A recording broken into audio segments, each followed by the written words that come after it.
Bonsoir. Bonsoir, monsieur.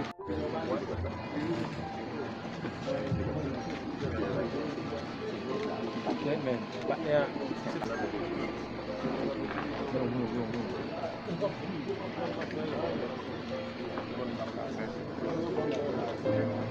c'est avec un immense plaisir que le directeur général de l'ULCC vous convie aujourd'hui dans les jardins de l'ULCC dans le cadre de cette cérémonie de remise officielle du rapport d'enquête finalisé, comme l'autorise l'article 9 du décret du 8 septembre 2004. C'est justement un exercice particulièrement pertinent à un moment où la lutte contre la corruption et l'exigence de transparence deviennent des solutions contre tout agent public qui patauge dans cette pratique de corruption.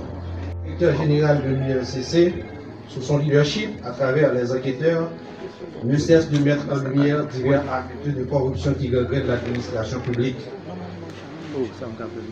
En conséquence, de 2020 à aujourd'hui, il a déjà transmis 50 rapports d'enquête finalisés à la justice contre les faits avérés de corruption. En ce sens, nous invitons le premier des enquêteurs, M. Hans-Jacques Joseph, dans ses propos de circonstance.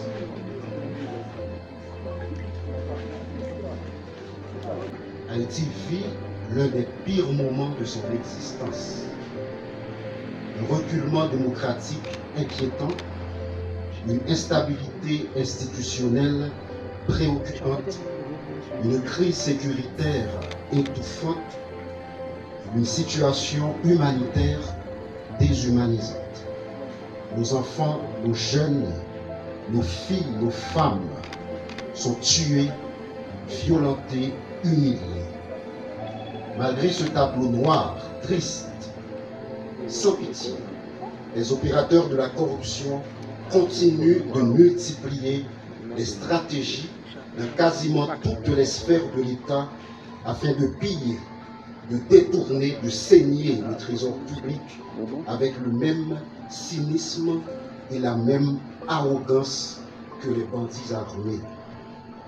Que ceci soit clair, de notre lieu à l'ULCC, nous ne faisons aucune différence entre ceux qui nous terrorisent, qui assassinent la population civile, et ceux qui nous volent et qui s'enrichissent illicitement.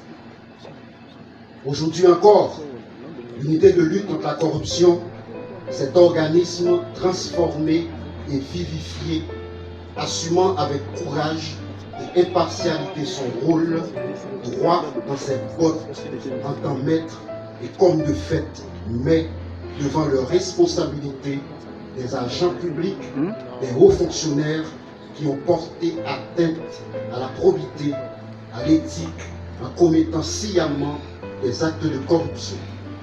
6 rapports d'enquête dont les résumés exécutifs sont rendus publics aujourd'hui vont être remis au commissaire du gouvernement.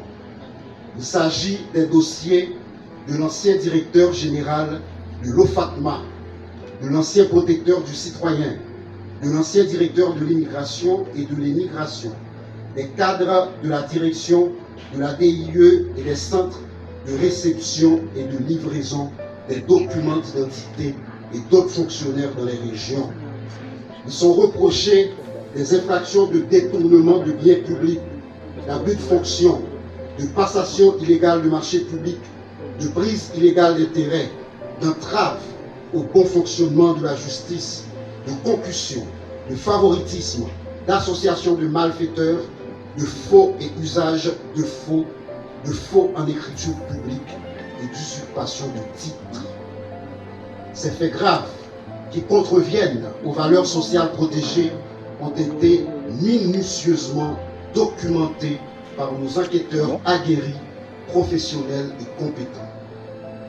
Je voudrais à cette phase saluer le sens de l'engagement, le patriotisme, la résilience et la solidarité de ces hommes et femmes de l'ombre qui réalisent sous ma direction ce travail historique. Par leur œuvre, nous sommes en train de donner un autre espoir à ce pays. Ils font partie de ce groupuscule qui brandit très haut et avec fierté l'honnêteté et l'intégrité de la vie publique. De tels résultats, par ailleurs, ne sauraient être possibles sans le soutien combien précieux de nos partenaires techniques et financiers, notamment l'ONUDC. Leurs experts forment régulièrement nos enquêteurs qui sont plus que jamais mieux outillés pour conduire cette lutte acharnée. Je veux les remercier en ce sens. Par ailleurs, l'UNCC veut saluer dans ce contexte très difficile les récents efforts de la justice dans certains dossiers de corruption qui tendent à lancer des signaux clairs de l'existence de magistrats qui ne s'alignent pas dans cette tendance générale de banalisation, de normalisation et d'institutionnalisation des actes de corruption. Il est plus que jamais nécessaire que ce bras technique mais autonome que nous sommes pour la justice, qui doit certainement rester indépendante, soit plus sollicité, car ce domaine est complexe et spécialisé. C'est d'ailleurs en cette compréhension que l'État haïtien a créé l'unité de lutte contre la corruption. Par ailleurs, je note avec espoir la publication récente du décret portant création du pôle judiciaire spécialisé qui traitera des crimes financiers. Je porte aussi l'espoir que ce pôle sera rapidement rendu opérationnel et doté de ressources suffisantes et de magistrats compétents spécialisés en la matière et notamment reconnus pour leur intégrité et leur impartialité. Je termine mes propos pour rappeler que l'UNCC, comme le hibou qui est son symbole, cherche avec insistance et perspicacité la vérité sur tous les scandales de corruption qui prennent plus de temps que d'autres. Je veux m'adresser aux dénonciateurs, aux lanceurs d'alerte.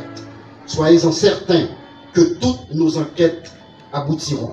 Je veux parler notamment des enquêtes conduites sur le Fonds national de l'éducation FNE, au niveau du bureau de monétisation des programmes d'aide au développement BMPAD, des marchés de restauration de la police nationale d'Haïti, des fonds de développement et des collectivités territoriales, FLDAT qu'on appelle communément fonds communaux, des enquêtes patrimoniales sur diverses personnalités politiques actuelles et anciens dignitaires de l'État.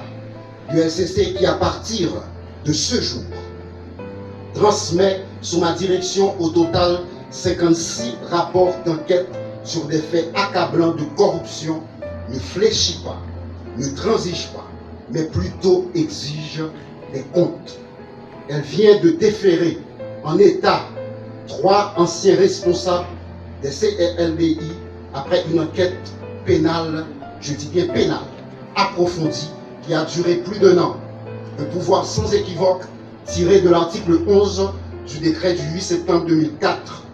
Pour les suites réservées à ce dossier, ainsi qu'aux autres, les yeux sont rivés sur le parquet de Port-au-Prince qui, comme l'UNCC, exécute la politique anticorruption de l'État.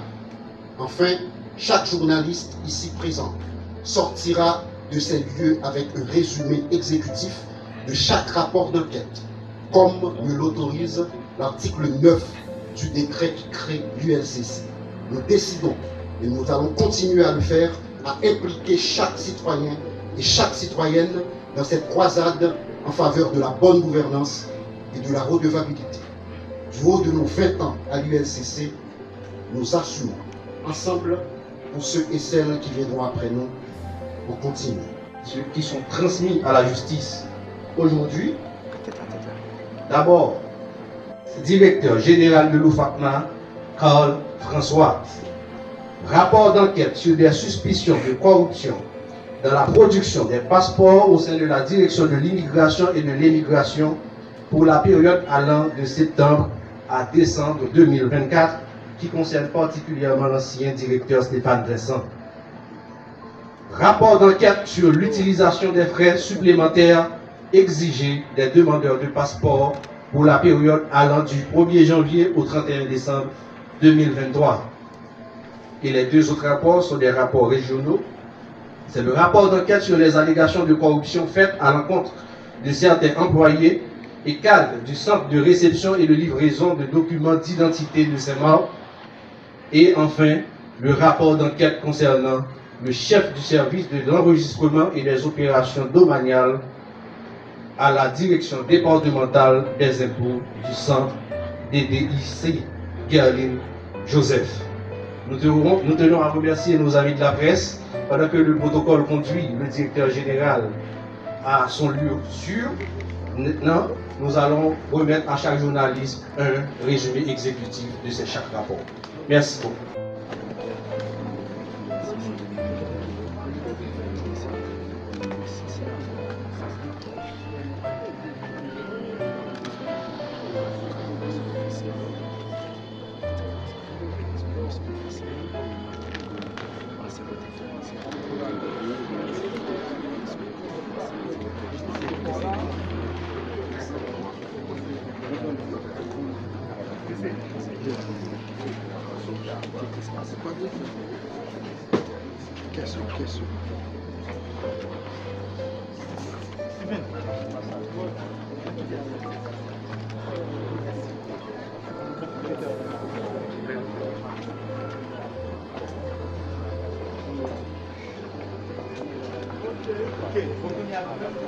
Ok.